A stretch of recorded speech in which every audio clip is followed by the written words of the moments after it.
رابطه مکاترونیک هم می‌خواستم یه صحبتی بکنم. این مدل از سال 2016 آودی استفاده کرده و VW و پورش. اینا گیربکساشون 8 دنده است و معروف به DL382 هستن. ما یه چند تام تعمیر کردیم. گیربکسش PDK، اویل پنشون هم پلاستیکیه. شما هر وقت بخواید روغن عوض کنین باید ساعتش حتما بازش بکنین. 3 تا فیلتر داره. یه فیلترش اینجاست که 2 تا پیش داره، باید بازش کنین و یه فیلترش هم مثل موتور اینجاست، اینو باید بازش کنین عوض کنین. یه فیلترش هم اینجاست.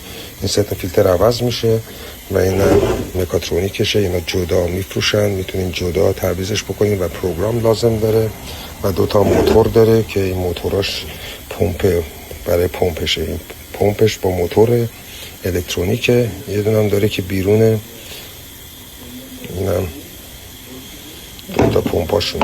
و این کارو هر وقت انجام بدیم باید حتما اینو تعویض کردیم، باید یه کار